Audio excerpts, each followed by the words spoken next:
How to update your WordPress installation. This tutorial assumes you've already logged into WordPress and will show you how to update your WordPress installation.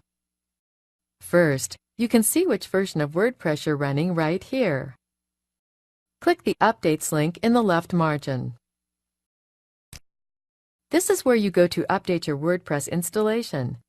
You should click Check Again to make sure your installation is up to date. Our version of WordPress is up to date. You can also update your plugins, themes, and translations from this page too. If there's a problem and WordPress needs to be reinstalled, you can do so here. Once the installation is complete, you'll see this welcome screen.